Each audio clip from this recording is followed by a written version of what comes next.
క్రీస్తునాథుని యందు ప్రియ సహోదరి సహోదరులారా, సామాన్య 30వ ఆదివార ధ్యానాంశానికి మీకు స్వాగతం. ఈరోజు మనం ఆలకించే మొదటి పట్టణము శిరాపుత్రుడైన యేసు జ్ఞాన గ్రంథము 35వ అధ్యాయము 15 నుండి 17 మరియు 20 నుండి 22 వరకు ఉన్న వచనాల నుండి గ్రహింపబడింది. సువార్త పట్టణము లూకా సువార్త 18వ అధ్యాయము 9 నుండి 14 వరకు ఉన్న వచనాల నుండి గ్రహింపబడింది. సువార్త పట్టణంలో మనము పరిసయ్యుడు, సుంకరి అనే ఆ ఇద్దరి ప్రార్థన జీవితం గురించినటువంటి ఉపమానాన్ని మనము ఆలకిస్తూ ఉన్నాం. ఈ దివ్య గ్రంథ పఠనాలను మన ముందు ఉంచుకొని ఈరోజు 2 ముఖ్యమైనటువంటి విషయాలను మనము ధ్యానించడానికి ప్రయత్నం చేద్దాం. మొదటిది, ప్రియ సహోదరి సహోదరులారా, మనము ప్రార్థించేటప్పుడు దేవుడు మన ప్రార్థనలో చూసే విషయాలు. రెండవది, ఈ పరిసయ్యుడు, సుంకరి ఉపమానము మనకు బోధిస్తున్నటువంటి విషయాలు. ఈ రెండింటిని ఈరోజు మనము కొంతసేపు ధ్యానించడానికి ప్రయత్నం చేద్దాం. మొదటిగా, మనము ప్రార్థించేటప్పుడు దేవుడు మన ప్రార్థనలో చూసే కొన్ని విషయాలు. మొట్టమొదటిది, దేవుడు మన ప్రార్థనలో చూసేటువంటిది ఏమిటి అంటే, మన ప్రార్థన ఎంత పెద్ద ప్రార్థన అని కాదు కానీ మన ప్రార్థన ఎంత నాణ్యమైన ప్రార్థనో ఆయన చూస్తాడు. మనము quantity of prayer, quality of prayer అని చెప్తూ దేవుడు మన ప్రార్థన ఎంత నాణ్యమైనదో పరికిస్తాడు అనే విషయాన్ని మనము గ్రహించాలి. ప్రియ సహోదరి సహోదరులారా, మత్తయి సువార్త 6వ అధ్యాయము 7వ వచనంలో యేసు ప్రభు ఈ విధంగా ప్రార్థనకు సంబంధించి తన శిష్యులకు ఉపదేశించారు. అన్యుల వలె అనేక వ్యర్థ పదములతో మీరు ప్రార్థింపవలదు. మీ యొక్క ప్రార్థనలో అనేకమైనటువంటి వ్యర్థ పదాలు అనేటువంటివి దొర్లాల్సినటువంటి అవసరం లేదు. అవసరం లేనటువంటి మాటలు మీ ప్రార్థనలో రావలసినటువంటి అవసరం లేదు అని ప్రభు మనకు తెలియజేస్తూ ఉన్నారు. మరి ఇదే భావము శిరాపుత్రుడైన యేసు జ్ఞాన గ్రంథము 7వ అధ్యాయము 14వ వచనంలోని 2వ భాగంలో మనము ఈ విధంగా వింటాం. ప్రార్థన చేయునప్పుడు చెప్పిన సంగతులని చెప్పుకొనుచూ పోవలదు. అంటే ప్రార్థన చేసేటప్పుడు అనవసరమైనటువంటి మాటలు అనేటువంటివి మనము ఉపయోగించాల్సినటువంటి అవసరం లేదు అని ఇక్కడ మనకు తెలియజేయడం జరిగింది. ప్రియ సహోదరి సహోదరులారా, ఈ విషయాన్ని ఎందుకు ప్రస్తావిస్తూ ఉన్నాను అంటే, ఈరోజు మనం ఆలకించిన పరిసయ్యుడు, సుంకరి ఉపమానంలో పరిసయ్యుని ప్రార్థన అనేకమైనటువంటి వ్యర్థమైనటువంటి విషయాలతో కూడుకున్నది. దేవునికి ఈ పరిసయ్యుడు తాను చేస్తున్నటువంటిది అంతా కూడా ఏకరువు పెడుతున్నాడు.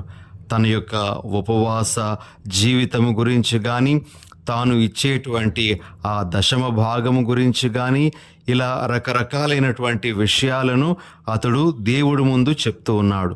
నిజానికి అతడు దేవునికి ఈ మాటలు చెప్తున్నట్లు కాదు కానీ తనకు తానుగానే చెప్పుకుంటూ ఉన్నాడు అని కొంతమంది ఈ పరిసయ్యుని ప్రార్థన గురించి వ్యాఖ్యానిస్తారు. ప్రియ సహోదరి సహోదరులారా, కాబట్టి మొదటి విషయం, మనము దేవుడు మన ప్రార్థనలో గమనించేటువంటి విషయం ఏమిటి అని ధ్యానిస్తూ ఉండగా ప్రభు మనకు తెలియజేసేటువంటిది ఏమిటంటే, ఆయన మన ప్రార్థన ఎంత నాణ్యమైన ప్రార్థనో ఆయన చూస్తాడు. చిన్న ప్రార్థనే అయినప్పటికీ కూడా అది మంచిగా ఆ ప్రభు ఇష్టపడేటువంటి ప్రార్థనగా మనము దానిని మలుచుకోవాలి అనేటువంటిది మనం గ్రహించాల్సిన ఒక విషయం. ఇక రెండవది, దేవుడు మన ప్రార్థనలో ఏం చూస్తాడు అంటే, మన ప్రార్థనలో ఎంత అణకువ, ఎంత ఆధారపడే తత్వం ఉన్నాయో దేవుడు చూస్తాడు. శిరాపుత్రుడైన యేసు జ్ఞాన గ్రంథము 35వ అధ్యాయము 17వ వచనంలో ఈరోజు మనం ఆలకించే మొదటి పట్టణంలో ఈ వాక్యాలు మనం వింటాం. దీనుని వేడుకోలు మేఘమండలమును దాటిపోవును, మహోన్నతుని సమక్షమును చేరి గాని అది ఆగదు. దీనాత్ముని యొక్క ప్రార్థన ఎంత శక్తివంతమైనటువంటి ప్రార్థనో ఇక్కడ చెప్పబడింది. ప్రియ సహోదరి సహోదరులారా, ప్రభువు దీనాత్ముల మొరలను ఆలకిస్తారు. అది ఆయనకు అత్యంత ప్రీతికరమైనటువంటిది అని ఇక్కడ మనము గ్రహించాలి. అదేవిధంగా మనము మత్తయి సువార్త 15వ అధ్యాయము 27వ వచనంలో కననీయ స్త్రీకి యేసు ప్రభువుకు మధ్య జరిగిన సంభాషణలో ఆ కననీయ స్త్రీ యేసు ప్రభువుతో ఈ విధంగా మాట్లాడడం వింటాం. అది నిజమే ప్రభు, కానీ తమ యజమానుని భోజనపు బల్ల నుండి క్రింద పడిన రొట్టె ముక్కలను కుక్కపిల్లలు తినును కదా అని. ఈ కననీయ స్త్రీ తనను తాను ఎంతగా తగ్గించుకొని ఆ ప్రభువునకు తన యొక్క మనవిని చేసుకుందో ప్రభువు గమనించారు. మరి ఆమె యొక్క ప్రార్థన వెంటనే ఆశీర్వదించబడింది. ప్రియ సహోదరి సహోదరులారా, మరి ఈరోజు మనం ఆలకించినటువంటి సువార్త పఠనము పరిసయ్యుడు సుంకరి ఉపమానంలో పరిసయ్యుడు తాను చేసినటువంటి ఆ మంచి క్రియల మీదనే తన మనసు లగ్నం పెట్టి దేవుడే తనకు అప్పుపడినట్లుగా వ్యవహరించడం అనేటువంటిది మనం గమనిస్తాం. మరి ఇలాంటి ప్రార్థన దేవునికి అంగీకారయోగ్యం కాలేదు. ఆ వ్యక్తి మరి దేవుని చేత నీతిమంతునుగా గణింపబడలేదు అని మనము ఈరోజు ఆలకిస్తున్నాం. కాబట్టి మనము గ్రహించాల్సినటువంటి విషయం ఏమిటి అంటే, మన ప్రార్థనలో ఎంత అణకువ, ఎంత ఆధారపడే తత్వం ఉన్నాయో దేవుడు చూడడానికి ఇష్టపడతాడు అనేటువంటిది. ఇక మూడో విషయం, ప్రియ సహోదరి సహోదరులారా, మన ప్రార్థనలో ఎంత యథార్థత ఉంది, ఎంత నిజాయితీ ఉంది అనే విషయాన్ని దేవుడు చూస్తాడు. దేవుని ఎవరు మోసగించలేరు. మనలో ఉండేటువంటి భావాలన్నీ మనము ఆయనకు తెలియజేయడానికి ముందే ఆయనకు స్పష్టంగా తెలుసు. ప్రియమైనటువంటి సహోదరి సహోదరులారా, మత్తయి సువార్త 26వ అధ్యాయంలో యేసు ప్రభు గెత్సెమనే తోటలో ఏ విధంగా ఆవేదనతో తన ప్రార్థనను తండ్రికి సమర్పించారో మనం వింటాం. 39వ వచనంలో ప్రభు ఈ విధంగా ప్రార్థన చేస్తారు. ఓ నా తండ్రి, సాధ్యమైన ఎడల ఈ పాత్రను నా నుండి తొలగిపోనిమ్ము, అయినను నా ఇష్టము కాదు, నీ చిత్తమే నెరవేరనిమ్ము. యేసు ప్రభు తన ఆవేదనను యథార్థంగా తండ్రికి తెలియజేసుకుంటూ ఉన్నారు. తాను అనుభవించాల్సినటువంటి బాధలన్నీ కూడా తన కళ్ళ ముందు మెదులుతూ ఉండగా ప్రభువు మరి ఆ బాధలను బట్టి రక్తాన్ని చెమట రూపంలో చిందించినట్లుగా కూడా మనము సువార్త పఠనంలో వింటాం. ప్రియ సహోదరి సహోదరులారా, అంత ఆవేదనలో ఆయన తండ్రికి చెప్పినటువంటి మాట, తండ్రి సాధ్యమైతే ఈ పాత్రను నా నుండి తొలగిపోనిమ్ము, అయినను నా ఇష్టం కాదు, నీ చిత్తమే నెరవేరనిమ్ము అని ప్రార్థన చేస్తూ యథార్థంగా తన మనసులో ఉండేటువంటి భావాన్ని తండ్రికి విన్నవించాడు. మన యథార్థతను, మన నిజాయితీని ప్రభు మన ప్రార్థనలో చూస్తారు. ప్రియమైనటువంటి సహోదరి సహోదరులారా, కీర్తనల గ్రంథము 145వ కీర్తన 18వ వచనంలో మనము ఈ విధంగా ఆలకిస్తాం. చిత్తశుద్ధితో ప్రార్థన చేయువారికి ఆయన దాపులోనే ఉండును అని. ప్రియ సహోదరి సహోదరులారా, చిత్తశుద్ధితో నిజాయితీ గల హృదయముతో అదే విధముగా యథార్థమైనటువంటి హృదయంతో మనం ప్రార్థన చేస్తే ఆ ప్రభు మనకు సమీపంలోనే ఉంటారు అని ఇక్కడ మనకు ప్రభు బోధిస్తూ ఉన్నారు. మరి ప్రియ సహోదరి సహోదరులారా, లూకా సువార్త 18వ అధ్యాయం ఈరోజు మనం ఆలకించినటువంటి ఆ పరిసయ్యుడు సుంకరి ఉపమానంలో పరిసయ్యుడు తన యొక్క మంచి పనులన్నీ కూడా ప్రభు ముందు ప్రస్తావిస్తూ ఉన్నాడు, కానీ అతడు తన లోపాలను ఏమాత్రము కూడా ప్రభువునకు విన్నవించుకోవటం లేదు. అతనిలో కూడా అనేకమైనటువంటి లోటుపాట్లు ఉండవచ్చు, కానీ వాటిని యథార్థంగా అతడు ఒప్పుకోవడానికి ముందుకు రావడం లేదు. ప్రేమైన సహోదరి సహోదరులారా, మన ప్రార్థనలో యథార్థత అనేటువంటిది ప్రభు చూస్తారు అనేది మనం గ్రహించాలి. ఈ విధంగా మొదటి అంశము, మనం ప్రార్థించేటప్పుడు ప్రభువు అందులో చూసేటువంటి కొన్ని విషయాల్లో 3 ముఖ్యమైనటువంటివి. మన ప్రార్థన ఎంత నాణ్యమైన ప్రార్థనో ఆయన చూస్తాడు. మన ప్రార్థనలో ఎంత అణకువ ఆధారపడే తత్వం ఉన్నాయో ఆ ప్రభు చూస్తాడు. మన ప్రార్థనలో ఎంత నిజాయితీ ఉందో ఆయన చూడడానికి ప్రయత్నం చేస్తాడు అని మనము ఈరోజు ఆలకించినటువంటి పఠనాల ఆధారంగా గ్రహించవచ్చు. ఇక రెండవ అంశం, ప్రియ సహోదరి సహోదరులారా, ఈ పరిసయ్యుడు సుంకరి ఉపమానం నుండి మనం ఎన్నెన్నో విషయాలు నేర్చుకోగలం. అయితే మరొక్కసారి ఈ ఉపమానాన్ని ధ్యానిస్తూ మనం నేర్చుకోవలసినటువంటి కొన్ని విషయాలను ఈరోజు మన మనసులో పెట్టుకోవడానికి ప్రయత్నం చేద్దాం. మొట్టమొదటి విషయం, ఈ ఉపమానం నుండి ప్రభు మనకు తెలియజేస్తున్నటువంటిది ఏమిటి అంటే, ఉపవాసాలు, ప్రార్థనలు, దశమ భాగ కానుకలు నిరర్ధకమని ఈ ఉపమానం మనకి బోధించటం లేదు.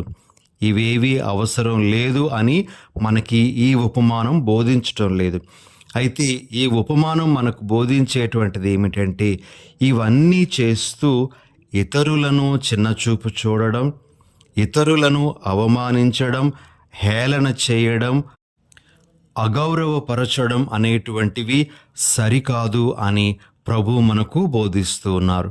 కాబట్టి ఒక ప్రక్క దైవ సంబంధమైనటువంటి పనులు చేస్తూనే మన తోటి వారి ఎడల మనము నిర్లక్ష్య భావముతో కానీ తృణీకార భావముతో కానీ జీవిస్తూ ఉన్నట్లయితే అటువంటి దైవ సంబంధమైనటువంటి క్రియలు దేవునికి ప్రీతికరం కాదు అని ప్రభు మనకు తెలియజేస్తూ ఉన్నారు.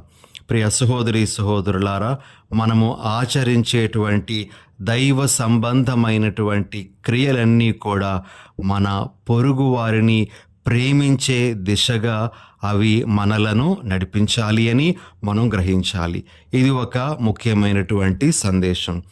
ఇక రెండవది ఏమిటి అంటే, మనము ఇతరులతో మనల్ని మనం పోల్చుకొని మనకు మనమే పవిత్రులము అనేటువంటి నిర్ణయానికి రాకూడదు. మనము పవిత్రులమా కాదా అనే విషయాన్ని తేల్చాల్సింది దేవుడే. మనకు మనంగా ఇతరుల యొక్క పై జీవితాన్ని బట్టి చూస్తూ వారికంటే నేనే గొప్ప అని భావిస్తూ అతిశయపడుతూ మనల్ని మనము వారికంటే ఒక మెట్టు మీదనే ఉంచడం అనేటువంటిది సరైనటువంటిది కాదు. మనకు మనంగానే పవిత్రులము అని పరిగణించుకోవడం సరికాదు అని మనకు ఈ ఉపమానం బోధిస్తూ ఉంది. కాబట్టి మనలను పరిశోధించే, మనలను పరిశీలించే ప్రభువే మనము నీతిమంతులమా పవిత్రులమా కాదా అనే విషయాన్ని నిర్ధారిస్తారు. కాబట్టి పరిసయ్యునిలాగా మనము వేరే వారితో పోల్చుకొని అతిశయపడకూడదు అనేది ప్రభు మనకిస్తున్నటువంటి ఒక సందేశము. ఇక చివరిగా ప్రియ సహోదరి సహోదరులారా, ప్రభు ఈరోజు మనకు అందిస్తున్నటువంటి ఇంకొక ముఖ్యమైన విషయం ఏమిటి అంటే, మన ప్రతి ఒక్కరిలో కూడా పరిసయ్యుని స్వభావం అనేటువంటిది ఉండవచ్చేమో. ఆ స్వభావాన్ని మనము గుర్తించి బయట పెట్టాల్సినటువంటి అవసరం ఉంది అని ఈరోజు ప్రభు మనకు తెలియజేస్తూ ఉన్నారు.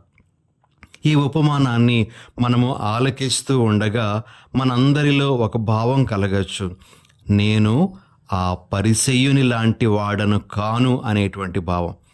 పరిసయ్యుడు నేను ఆ సుంకరి లాంటి వాడను కాను అని దేవుని ముందు చెప్పుకున్నాడు. అయితే ఈ ఉపమానాన్ని ఆలకిస్తున్నటువంటి మనము నేను ఆ పరిసయ్యుని లాంటి వాడను కాను అని ఎప్పుడైనా చెప్పుకున్నట్లయితే మనము కూడా పరిసయ్య స్వభావాన్ని కలిగిన వాళ్ళమే అని గుర్తించాలి. ప్రియమైన సహోదరి సహోదరులారా, మరి ఇటువంటి మనస్తత్వం ఉన్నటువంటి మనము దాని నుంచి బయటపడడానికి ప్రయత్నం చేయాలి.